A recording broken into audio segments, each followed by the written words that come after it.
शुरुआत तो ठीक है, खिलजी वंश के बारे में अब हम लोग बात करेंगे क्योंकि गुलाम वंश खत्म हो गया है। सो खिलजी वंश स्टार्ट होगा जो कि 1290 से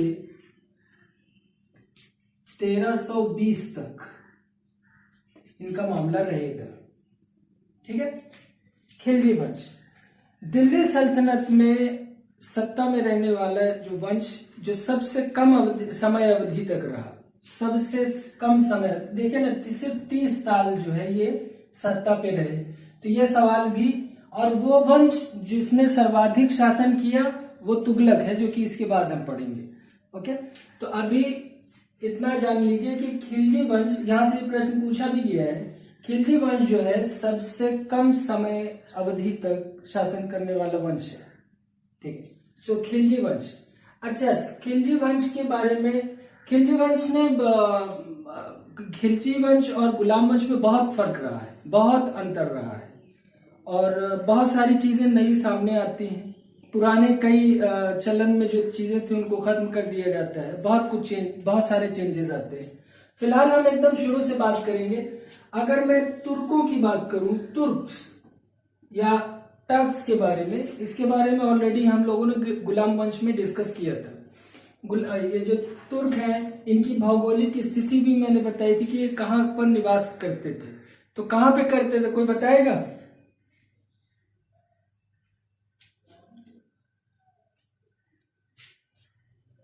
चीन के उत्तरी इलाके में। जी, उत्तर पश्चिमी इलाके में, और एशिया माइनर कह लीजिए। ठीक है। और ये एक बर्बर जनजाति थी। ठीक है, बर्बर, ये उस कालखंड की हम बात कर रहे हैं जब तब कोई स्टेट का कॉन्सेप्ट नहीं था, बल्कि लोग कबीले में रहा करते थे। ठीक है, कबायली समाज की हम बात कर रहे हैं। बहुत ही बर्बर थे जो कि धीरे धीरे आगे चलकर मुसलमान हो जाते हैं। ठीक है, मुसलमान हो जाते हैं। अब जो ये टर्क्स हैं, तुर्क हैं, इनकी 64 शाखाओं का वर्णन हमें मिलता है। ठीक है, 64 शाखाएं या 64 प्रजातियां कह सकते हैं आप। 64 शाखाएं थी, उनमें से हमने कई को पहले भी पढ़ा, इलवरी, तुर्क, शमशी। ठीक है, इलवरी, शमशी। अब हम लोग जिस शाखा के बारे में बात कर रहे हैं वो है खिलजी।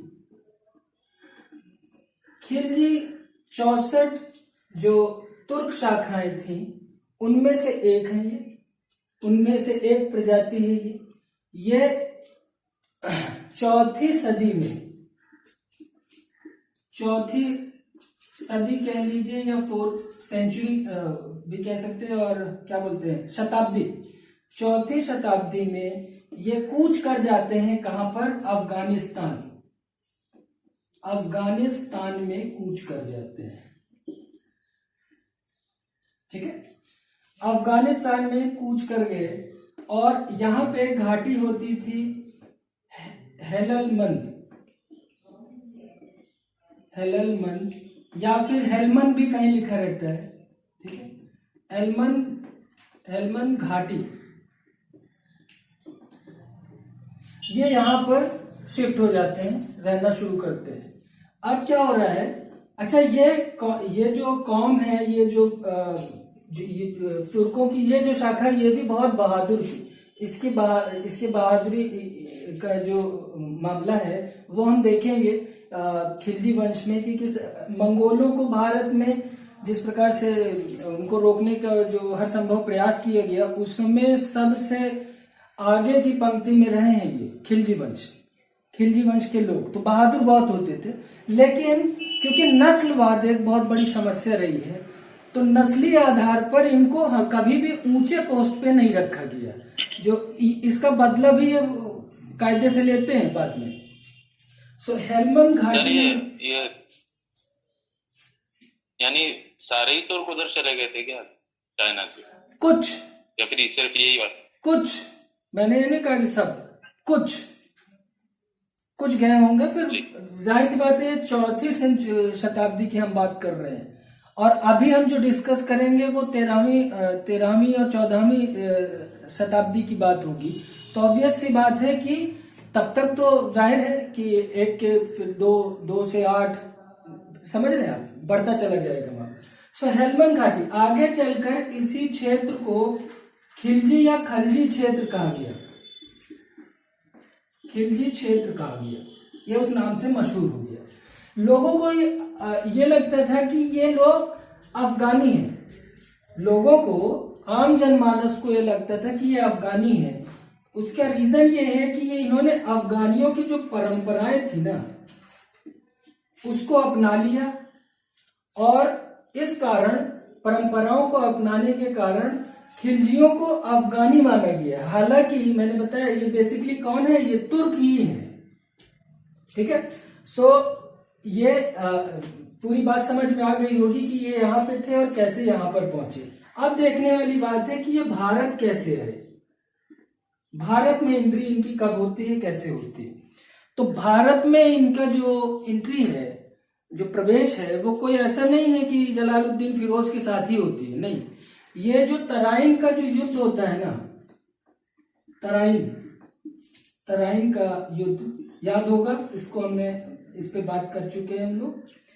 तराइन का जो युद्ध है, इस दरमियान ये आपने एक नाम भी मैंने बताया था, जैसे बख्तियार खिलजी, बख्तियार खिलजी,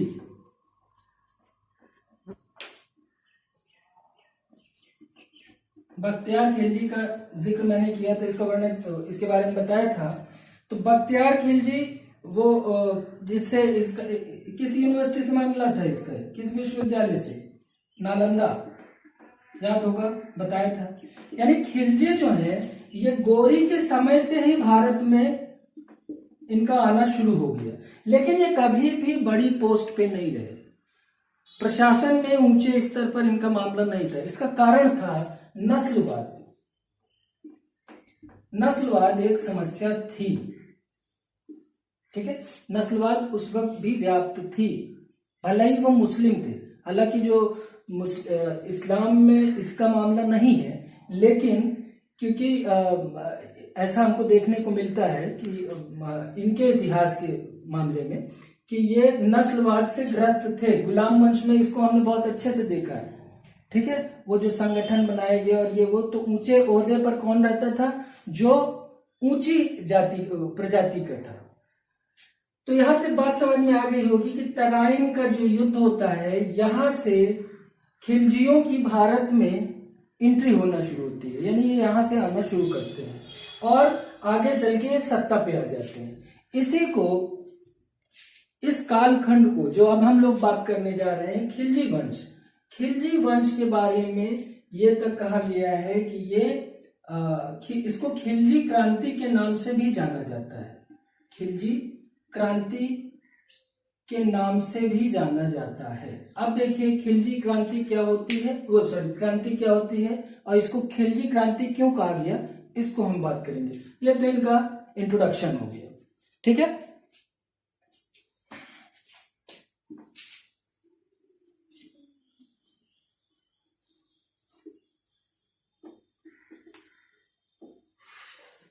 आखिर इसको खिलजी क्रांति क्यों कहा जाता है, यह प्रश्न अगर आपसे पूछा जाए कि इस कालखंड को खिलजी क्रांति के नाम से क्यों जाना जाता है, तो इसको कैसे आप बताएंगे। देखिए, क्रांति का सबसे पहले तो मतलब आप समझ लीजिए, आमूल चूल परिवर्तन, आमूल चूल परिवर्तन। इंग्लिश में इसको आप रेवोल्यूशन कहते हैं, उर्दू में क्या कहेंगे, इंकलाब, ठीक है। यानी उस समय की जो भी परिस्थितियां रही होंगी, उस समय जो बहुत बड़ा बदलाव आया, उसको हम क्या नाम संज्ञा देंगे, क्रांति की संज्ञा देंगे, उसको नाम क्या देंगे, क्रांति की। खिलजियों का मामला इनके साथ जोड़, मतलब इस दौर को, इस वक्त, इस समय, इस कालखंड को खिलजी क्रांति आखिर क्यों कहा गया, तो उसका कारण है, कई कारण है। उसमें सबसे पहली, अच्छा ये खिलजी क्रांति जो ये नाम दिया गया, ये मोहम्मद हबीब है, उन्होंने इसको ये नाम दिया है, मोहम्मद हबीब।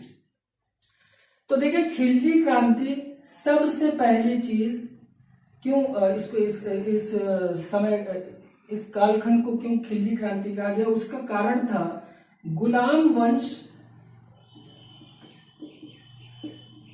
को इन्होंने खत्म कर दिया। गुलाम वंश यानी एक पूरा वंश ही खत्म हो गया, अब सत्ता पे कोई और आ गया। ठीक है, गुलाम वंश को खत्म कर देना ही उनके इस वंश की समाप्ति के कारण ही सिर्फ इसको खिलजी क्रांति नहीं कहा जाएगा, इसके बहुत सारे कारण हैं। ठीक है, तो गुलाम वंश को खत्म करने के कारण भी इसको कहा गया। इसके बाद क्या हुआ, हमको देखने को मिलता है साम्राज्यवादी संकल्पना, साम्राज्यवादी संकल्पना देखने को मिलती है। साम्राज्यवादी संकल्पना क्या है? अब देखिए, गुलाम वंश में जितने भी शासक रहे होंगे वो सब जितना गोरी ने यानी शहाबुद्दीन गोरी ने जो क्षेत्र विजित किया था, जो क्षेत्र जीता था, उस पर ही इन्होंने इसके पूरे वंश ने उसी पर शासन किया, यानी कहीं और इन्होंने उसके भौगोलिक विस्तार पर कार्य नहीं किया, उसको बढ़ाने का प्रयास नहीं किया। यानी जो मिल गया उसी पे खा पी रहे हैं, आराम से रह रहे हैं, कोई दिक्कत नहीं है। यानी भौगोलिक मतलब जीतने की जो चाह है, एक होता है ना कि मेरा राज्य और बड़ा हो जाए, वो वैसा इनका मामला। खासकर अब जैसे बलबन के बारे में तो साफ साफ तौर पर कि ऐसा शासक था जिसने कुछ भी जीतने का या किसी और पे आक्रमण करने का, बल्कि अपने जो भी इसको भौगोलिक क्षेत्र मिला था बस उसी को वो संभाले रखना चाहता था, पूरे कंट्रोल में रखना चाहता था। तो गुलाम वंश के साथ समस्या यही थी कि इन्होंने जो गोरी द्वारा विजित क्षेत्र था उसी पर कायम किया। ठीक है, उसी पे कायम रहे। यहाँ पर खिलजियों के बारे में हम देखते हैं कि इन्होंने अपने राज्य का जो क्षेत्र है उसका विस्तार बहुत ढंग से किया, इतना ढंग से कि दिल्ली से सुदूर दक्षिण भारत तक ये पहुंच गए। अब दक्षिण भारत में कहां पहुंचे ये हम अलाउद्दीन खिलजी को जब डिस्कस करेंगे वहां पर हमें ये क्लियर हो जाएगा। सो दिल्ली से दूर दक्षिण भारत तक इन्होंने अपने राज्य का विस्तार किया। साम्राज्यवादी संकल्पना की अगर बात करें तो अलाउद्दीन खिलजी को जो है सिकंदर सानी भी कहा गया है। सिकंदर सानी यानी वो कहीं ना कहीं वो संपूर्ण विश्व को विजित करना चाहता था, उसको जीतना चाहता था। मुंगेरी लाल के सपने हैं, ठीक है, वो सिकंदर अलेक्जेंडर के नकल करना चाहता था, जो कि मतलब उसके ही लोगों ने समझाया कि भैया होश में आइए, आपकी तबीयत ठीक नहीं है। खैर, लेकिन दिल्ली से कहाँ पहुंचे? दक्षिण भारत तक। ठीक है, सो दक्षिण भारत तक ये लोग पहुंचे। ठीक है, अब इसके बाद आगे चले तो ये तो हो गई। एक चीज और, नस्लवाद को भी इन्होंने खत्म किया। मैंने एक बात बताई आपको कि जो भी प्रशासन में जो ऊंचे ओहदे होते थे, कभी भी गुलाम वंश के अंदर हम देखते हैं हमेशा ऊंची जाति के लोगों को या ऊंची प्रजाति के लोगों को ही रखा गया। नस्लवाद का यहाँ इन्होंने खत्म किया और निम्न कोटि के लोगों को, क्योंकि ये खुद भी निम्न कोटि के थे, निम्न कोटि के तुर्क थे, यानी निचले स्तर के थे, इन्होंने इस चीज को खत्म किया और जो निम्न कोटि के लोग थे, निम्न कोटि की जाति के लोग थे, उनको ऊंचे पदों पर बिठाया, ऊंचे पदों पर बिठाया, ऊंचे पदों पर बिठाया। ठीक है, पहली बार हम ये देखते हैं, ये तो एक और बात, इसके बाद बहुत इंपॉर्टेंट बात अब बताने जा रहा हूं।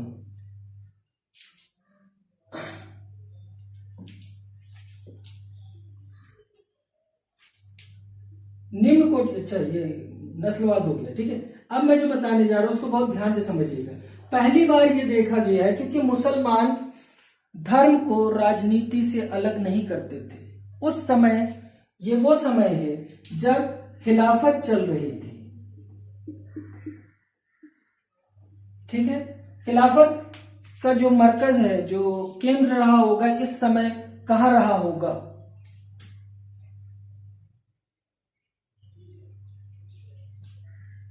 ठीक है, खिलाफत जो है वो इस समय कहां पे रही होगी बताइएगा आप लोग, बताते कौन? इराक, है ना? ठीक है, खिलाफत के अंतर्गत क्या होता है? धर्म राजनीति अलग नहीं है। खिलजियों ने क्या किया? धर्म और राजनीति को अलग कर दिया।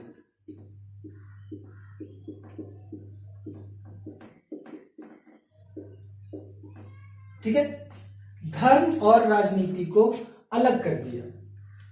अब देखने की बात यह है कि धर्म और राजनीति, इससे क्या होता है? देखिए, हमेशा उलेमा वर्ग जो था उसका हमेशा उसकी मान्यता और उसका स्थान बहुत ऊंचा होता था।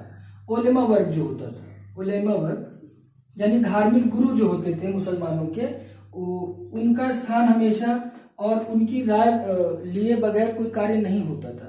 अब क्या हो रहा है कि उलेमा वर्ग को राजनीतिक मामलों से दूर कर दिया गया, अलग थलग रखा गया। ठीक है, राजनीति से दूर रखा गया। तो ये हमको अब तक के जो मध्यकालीन इतिहास है, ये हमको पहली बार देखने को मिल रहा है कि इन्होंने धर्म और राजनीति को अलग कर दिया, जबकि ऐसा नहीं होता था। गुलाम वंश में उलेमा वर्ग का बोलबाला था।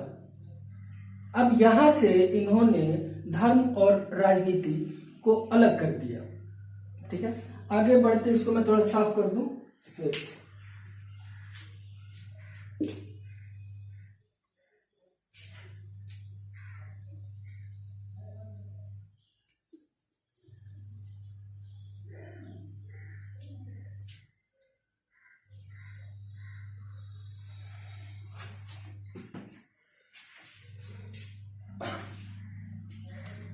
अब देखिए, एक तो ये हो गया कि इन्होंने धर्म और ये बहुत इंपॉर्टेंट बात है, धर्म और राजनीति को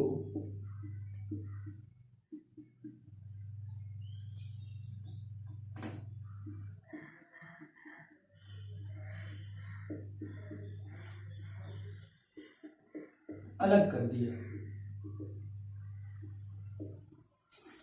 अच्छा, एक ये बात के बाद एक बात और, इन्होंने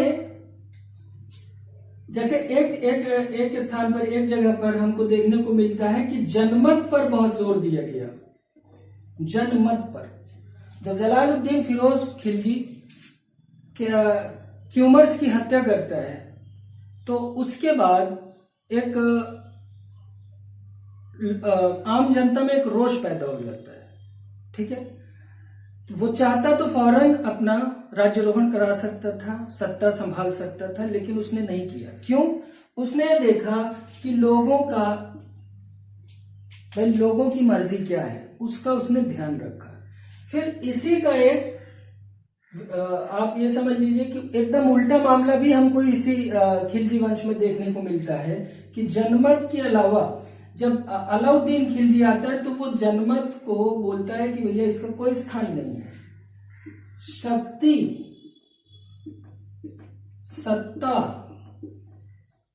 शक्ति, शासक, सत्ता, इस पर उसका पूरा जोर था। उसने आम जनमानस को कभी भी मन मस्तिष्क में नहीं रखा।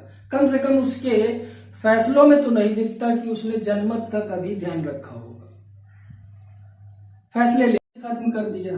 यानी अब खिलाफत को एक बार मैंने यहां पे भी बताया, अब यहां पे एक बात समझ लीजिए, जब कोई भी शासक सत्ता संभालने वाला होता था तो वो ध्यान रखता था कि खलीफा जो है, ओके, आप लेट आए कोई बात नहीं, मैं फिर से बता दूंगा।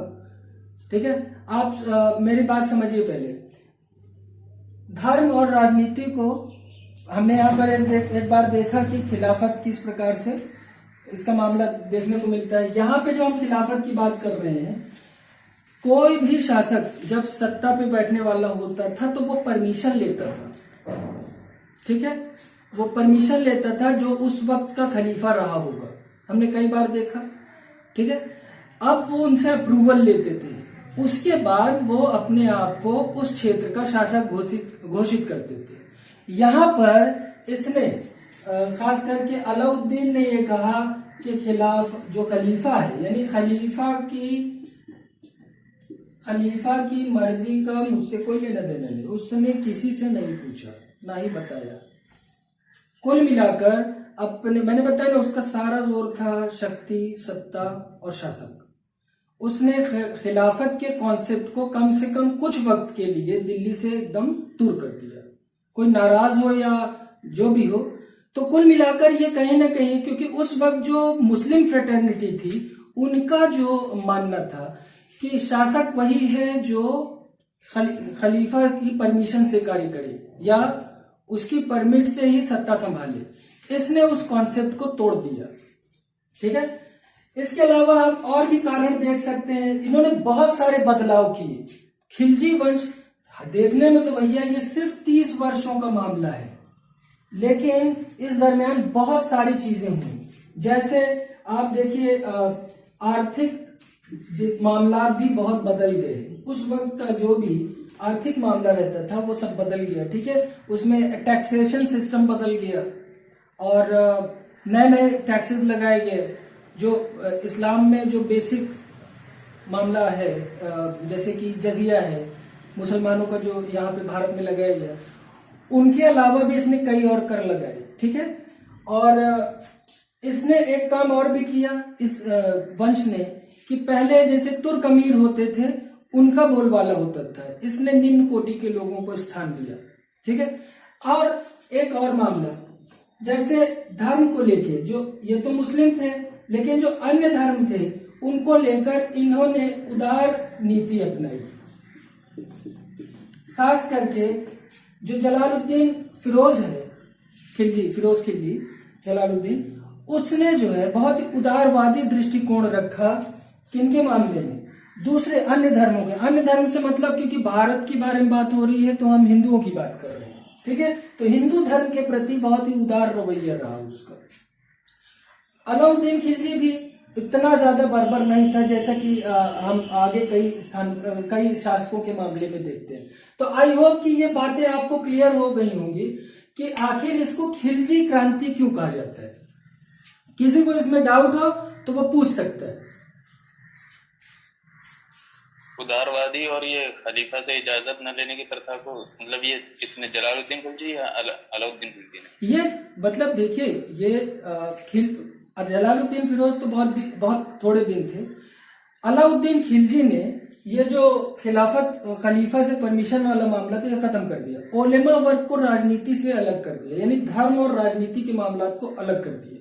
देखिए, हुआ ये है कि अलाउद्दीन खिलजी कोई पढ़ा लिखा व्यक्ति नहीं था, ठीक है, लेकिन महत्वाकांक्षी बहुत था और बुद्धिमान बहुत था। पर धार्मिक मामलों में हम ये देखते हैं कि वो उसकी बहुत रुचि नहीं रही, यानी वो बहुत ज्यादा जनता के बीच में ये मैसेज नहीं देता था कि मतलब धार्मिक एंगल से क्या। उसको ये लगता था कि जो मुझे लग रहा है, जो मुझे दिख रहा है, जो लोगों के लिए सूट करे, जो लोगों के लिए बेहतर हो, मैं वो करूंगा। अब धार्मिक दृष्टिकोण से ये कैसा है, ये मेरे लिए इसकी कोई वैल्यू नहीं है। कुछ इस तरह से मामला समझिए, ठीक है। सो खिलजी क्रांति अगर आपसे पूछा जाए कि भाई खिलजी क्रांति क्यों कहा गया, तो इतना पर्याप्त है। वैसे पर्याप्त से अधिक ही मैंने बताया, इतना भी आपको एक जगह पे नहीं मिलेगा, ठीक है। तो फिर भी मैं अगर आपको एक प्रश्न दूं कि इस कालखंड को खिलजी क्रांति की संज्ञा क्यों दी गई, और आप 150 शब्दों में या 200 शब्दों में लिखिए आप, ठीक है, 200 शब्दों में, तो क्या आप इसको अब नहीं लिख पाएंगे? नहीं लिख पाएंगे? रिप्लाई करिए आप लोग।